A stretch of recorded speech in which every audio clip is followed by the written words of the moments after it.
Hello again. So last time we talked about monetary targeting versus interest rate targeting and why interest rate targeting is preferred. But we talked also about some cautions with interest rate targeting regarding the that there's not a one-to-one relationship between low interest rates and monetary expansion and economic growth, or high interest rates don't necessarily mean monetary contraction and a reduction in growth because of this relationship with the Fisher equation and the lag between money growth and the eventual inflation it causes. So keep those things in mind, but now we want to go into details about how interest rate targeting works, and the next topic then we'll need to explore is open market operations. So when we're talking about how the Fed adjusts interest rates, we're going to start off with what's known as the conventional policy framework, and this is what the Fed actually did up until late 2008 when the Great Recession really hit, and the Fed found it necessary to change its operating procedures. And open market operations, or OMOs, as I sometimes refer to them, are the way the Fed did monetary control, but ultimately for the purpose of interest rate targeting.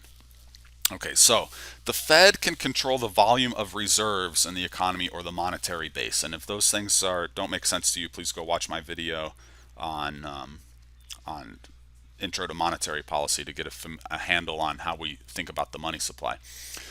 By controlling the volume of reserves in the monetary base, the Fed can move the policy target around, which is the federal funds rate. And again, in the other videos, you'll recall that that is the rate at which banks borrow and lend reserves from one another in order to meet their reserve requirements, which are established by the Fed. Fed provides liquidity to financial markets through open market operations that can be above and beyond targeting the federal funds rate. The Federal Open Market Committee, FOMC, is the entity of the Fed that sets the policy. So when the Fed acts, it's really the Open Market Committee of the Fed that's acting. And also you'll recall there that consists of the up to 7 members of the Board of Governors of the Fed, and then 5 of the 12 regional Fed presidents, one of which, New York, is always on the Open Market Committee, and the other 4 rotate amongst the other 11 banks. So we start to get into some complicated numbers games here, but these are things you have to know. Right? The FOMC is always the actor in open market operations. So we're going to have open market purchases and open market sales. The Fed, the FOMC, will be the one doing the purchases, or the Fed will be the one doing the sales when we're talking about open market purchases and sales. And simply put, when the Fed purchases, an open market purchases, the Fed is buying government bonds or treasury bills from banks that it deals with. And in open market sales, the Fed is selling government bonds that it holds in its own portfolio to banks that it deals with. Right? Now let's start with open market purchases and see how these are going to impact the quantity of reserves in the banking system and therefore impact the interest rates that banks will charge. The Fed buys treasury bills, right? Treasury bills, of course, are just short-term government bonds, less than 1 year maturity. Open market purchases, the Fed is buying treasury bills from a network of banks which are known as the primary dealers. The New York Fed deals directly with a limited number of very large, very liquid financial institutions which are known as the primary dealers. The Fed's goal is to increase reserves and the monetary base, and that's going to put downward pressure on the federal funds rate, FFR, which I'll show you how that works here in just a second. Now, where does the Fed get the money to do open market purchases? Well, the Fed has the power to issue new money, right? The Fed can essentially print money. Now, it's not physically printing money when it does open market purchases. It's just creating new reserves in these primary dealers' accounts with the Fed. But it's going to be effectively the same thing as if the Fed printed money and then sent runners over to the primary dealers' counters and deposited those funds in the primary dealers' accounts in exchange for the treasury bills going off the primary dealers' accounts and going to the Fed's accounts. Okay, so it's not physically printing money. There's some like ninnies who will say, well, the Fed's not really printing money. Well, no, they're not. They're just creating reserves electronically. But it's effectively the same thing as if they had printed money and then handed that cash over to the banks that they're dealing with. Okay, the open market desk is the entity that does this, and that's at the Federal Reserve Bank of New York. So you'll see that abbreviated like that. And the way they'll do this is they'll go in on a given day, they'll announce that they want to buy a certain amount of treasury bills from these primary dealers and then take offers. It's set up as an auction. And they're going to place the purchases with those dealers who offer the lowest prices, the most attractive prices, right? The Fed's just not going to let these banks rip them off. The Fed's going to say who's going to offer us the most attractive prices. So it does this in an auction format until it reaches the target for the amount it wants to purchase. So for example, the Fed will say, we want to buy 10 billion in a certain type of treasury bills. You know, they'll ask for 60-day bills or 90-day or whatever.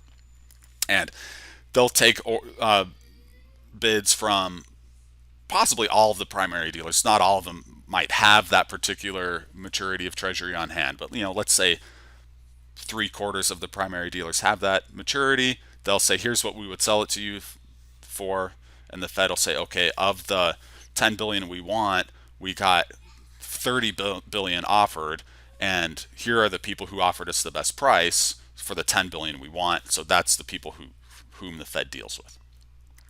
The primary dealers will always make a modest profit. Otherwise, it wouldn't pay to deal with the Fed. They're not doing this for free. It's not a public interest thing. They're doing it because they're going to have a little bit of a gain on these securities that they're selling. So they're happy to do it, happy to be the counterparty. Now, here's kind of a schematic of how open market purchases work. I've got the Fed right here. The Fed is saying, we want to buy treasury bills from one or several of the primary dealer banks. Okay, so in my example, the Fed is looking to buy $1 billion par value of treasury bills of a certain maturity. And let's say these bonds have a market value of 0.98 billion, which would be $980 million. All right, and just for simplicity, I'll say that the Fed is only going to deal with one of these banks. So Bank A might put a bid. Now they want to get more than 980 million. So let's say they offer them for 1 billion, 1,000 million. And Bank C says, we'll offer it to you for 1.01 million, or 1,001 million. And Bank B says, we'll offer them to you for 990 million. So Bank B has the most attractive price from the standpoint of the Fed. The Fed doesn't want to needlessly spend an extra 10 million here or 11 million on the purchase. So it's going to place the purchase with Bank B. Bank B gets the 990 million in reserves, transfers the treasury bills over to the Fed, and Bank B is going to have a tidy little $1 million profit on the transaction. So it's in Bank B's interest to do this. But here's what the Fed is trying to accomplish. The Fed has now swapped amongst banks treasury bills for reserves, for money, right? So the Fed has swapped out bonds for new money. And what is Bank B going to do with this influx of basically $1 billion in new reserves? Well, it's going to look to lend it out or invest it in something, right? It could churn those back and invest them in treasury securities, or it could lend them out to other banks or do any number of investments with it. So eventually those reserves might kind of flow out to a group of other banks who now have increased reserves. And what do banks do when they get extra reserves, which you'll recall from my banking video? Well, they're going to seek to invest or lend them out. And then we can look at the ultimate effect of open market purchases now with reference to the supply and demand for credit. Right? Open market purchases create new excess reserves in the banking system, reserves above and beyond what the Fed requires those banks to hold. And that means there's an increase in the supply of loanable funds. When the Fed increases the supply of loanable funds, we're going to see this change in equilibrium. We're going to see the interest rates go down and the quantity of lending go up. Right? So the Fed, through open market purchases, increases the supply of loanable funds. That's going to drive interest rates down along the demand curve for credit. And again, remember, that's the demand for credit by businesses, could be other financial institutions, commercial credit demand, and of course consumer credit demand. So we're lumping that all together in just kind of this generalized model. So increased supply of loanable funds reduces interest rates until they get to the level where the Fed wants to keep them. And then if they keep going down, the Fed would have to reverse that, doing open market sales to keep it on target. If they don't go down enough, the Fed will just do another round of open market purchases. And basically, the Fed does that. The Fed kind of plays hokey pokey with the federal funds rate. It adds reserves as needed, takes reserves out as needed to keep that federal funds rate on target. All right, now we can also think about this from a perspective of the money pyramid. We have the money supply modeled by this inverted pyramid, right? We have the monetary base here at the bottom and then currency. Both of these are the Fed issued component of the money supply. And then we've got the checking demand deposits component of M1 and then the savings accounts component of M2, which are bank issued money. If the Fed adds reserves by doing open market purchases, well, we will expect that some of that will, that will flow out through the economy through the deposit expansion process, and some of the increased money supply will get deposited and add to M1. So we're going to have a change in an increase corresponding in M1, and then of course a corresponding increase in M2 per the money multiplier. So in my example here, the M1 money multiplier is 2. So if the Fed increases reserves by 100 million, the Fed increases monetary base, right, which is reserves and bank currency.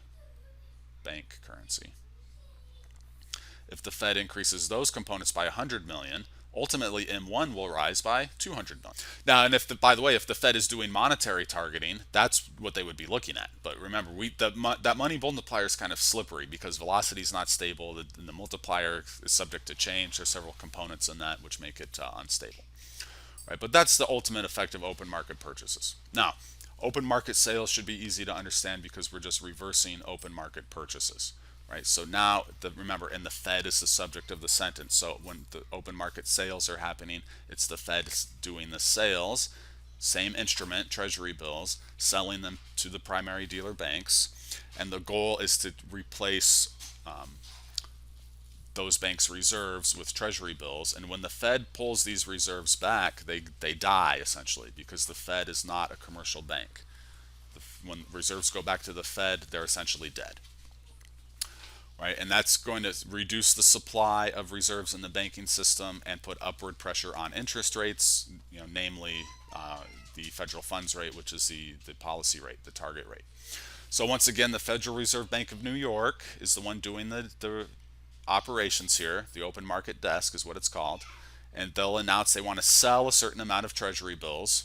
This should say to primary dealers, and they take bids, right? They're going to auction off the sale just like they auctioned off the purchase. They're going to take orders from the highest bidding banks until they reach the target for the amount that they wanted to sell. The primary dealers banks again will make a profit on these transactions, so they're happy to do it. Okay, let's look at this with the same kind of diagram. Now the Fed wants to sell $1 billion par value of treasury bills. And we can imagine they're selling $1 billion par value. They might have a market value, I'll say, of 1.02 billion. So banks aren't going to want to buy these at any price greater than 1.02, right? So let's say Bank A is going to bid 0.99 billion.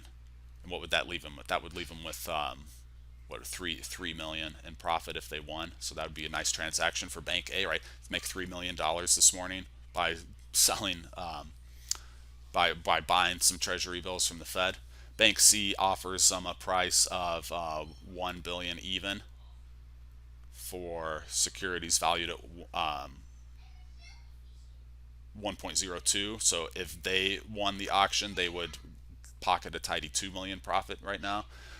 Bank B, I had Bank A winning this, so let's say Bank B offers the 0.99, which would give them the 3 million. I have Bank A winning the auction here with a bid of 1, right? So they're only going to earn 1 million, which is still, a nice little profit for them. Yeah, there we go, 1.01 billion. And that means the Fed is going to get the best deal. The Fed is only going to lose 1 million, right? The Fed's selling securities worth 1.02 billion for 1.01. So the Fed will lose 1 million, but that's okay, right? The Fed can afford these losses. The Fed is going to make plenty of revenue on its bond portfolio to offset this. And this is possibly also temporary. This might get reversed very quickly, so that loss is not significant, right? So here's what we want to focus on. The treasury bills go back to the primary dealer banks, and they pay for them with reserves that get reduced from their accounts at the Fed, and the Fed winds up just extinguishing the reserves that it pulls back. In supply and demand space, then, we're doing the opposite. We're reducing excess reserves in the banking system, which is decreasing the supply of loanable funds. And as you can expect, that's going to put upward pressure on interest rates and downward pressure on credits lending by financial institutions. So there's open market sales, and we can again think about this in relation to the money supply diagram. There's a given money multiplier. If we had a reduction in reserves, like this, so we slice off this chunk of reserves, well, per the multiplier, we would have a likewise reduction in M1 and M2. So the Fed could trim the money supply if they wanted to. Now, let me be very careful to note the Fed never wants an outright reduction in the money stock.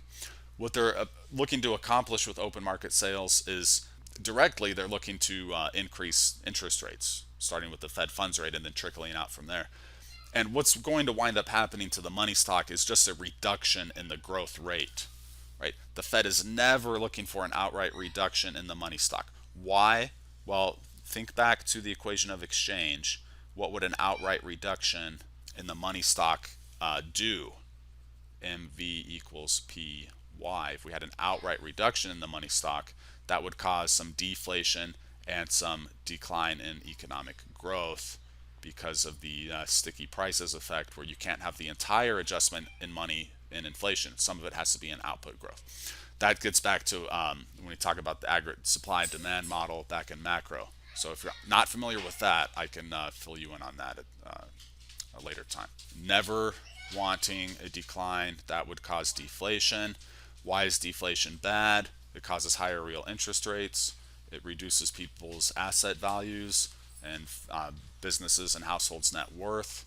Causes higher real debt burdens. All of these things are bad. These are associated, this kind of stuff right here is associated with major economic depressions like we saw in 2009, and before that we hadn't really seen since 1930s, right? So that's bad, and the Fed knows that it should avoid that at all costs. Okay, now we want to talk about types of open market operation. There are two types, permanent and temporary. Permanent cause an outright increase of the Fed's balance sheet. And the Fed will do that for several reasons. They want to sustain the growth of currency in circulation, and they just want to permanently expand their balance sheet, one reason or another. Usually not involved with the short-term changes in interest rates, monetary policy tool. They can be used as a policy tool in certain circumstances, such as quantitative easing, which we're going to talk about in depth in the next video. A very large expansion of the Fed's balance sheet through large outright permanent open market purchases puts downward pressure on long-term interest rates and aims at making financial conditions more accommodative when the Fed runs up against a zero lower bound, which we'll talk about that in depth in the next segment. Temporary open market operations, as the name implies, used to address reserve needs that are deemed to be transitory in nature, so they can often be unwound within a few days or a few weeks once markets settle down. Often the Fed will use repos, repurchase agreements in place of open market purchases, or reverse repurchase agreements in place of open market sales, and I'll walk you through how those two tools work in detail here in just in the next segment as well. Repos, though, just for now, are basically collateralized loans of reserves by the Fed to a bank or primary dealer, and reverse repos are when the Fed essentially borrows reserves from banks. And the Fed will often use reverse repos if it wants to raise interest rates on a temporary basis, or straight up repos if it wants to push interest rates down. Okay, so we'll talk more about those tools in the next segment, but let's wrap this up by talking about classic monetary policy. So the Fed will use open market operations to adjust the total bank reserves in order to achieve the target for the Fed funds rate, as we've just outlined. Remember, the Fed is operating under this dual mandate structure, and so they're either looking to raise rates or reduce rates to try to achieve their economic targets. If we're going into a recession, or the Fed is worried about we're going into a recession, growth is down, maybe we're seeing an increase in unemployment, and we usually also see a reduction in the inflation rate, although not necessarily, the Fed wants to engage in a loose or expansionary policy. So they push the policy rate down. That increases the quantity of lending and borrowing, and of course then spending and aggregate demand, and that'll trickle down and increase output, employment, and inflation. The economy should see a higher growth rate of money and total spending. Or actually, I'll just recommend you to one of my macro videos where you can think about the effects of this kind of policy through the aggregate demand framework. Okay, so Fed is cutting rates to try to stimulate more spending, lending, borrowing, and that should be expansionary, increase inflation and growth and employment. If inflation gets too high, then, and the economy is, quote, overheated, the Fed will do the opposite. They want to engage in contractionary or tight policy, push the policy rate up, which will ratchet down the growth rate of lending and spending, ratchet down the growth rate of aggregate demand, and ratchet down the inflation rate. Again, remember, the Fed's never aiming for an outright reduction of any of these variables. We want to dial in the growth rate. If total spending is growing at 7%, we might want to dial that down to only grow at 5%. We never want it to decline because that would cause deflation, which can be very troublesome. All right, and then we can just recap with the supply and demand in the credit market. Here is open market sales. The Fed is selling bonds to the primary dealers, taking reserves from them. That reduces the supply of loanable funds. It's going to increase the interest rate and reduce at the margin the quantity of loanable funds of credit. And then vice versa if the Fed wants to reduce interest rates.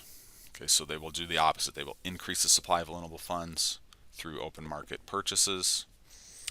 Fed buys bonds, gives banks fresh reserves, interest rates go down, quantity of lending and spending, borrowing, aggregate demand then goes up. Okay, so we'll stop here for now, and then in the next segment we will take a deeper look at some of the, quote, unconventional tools that the Fed started using in 2008 and how that changed the Fed's operating environment and what the Fed is doing now, which is somewhat different from this classical system that was in place, as I mentioned, through 2008.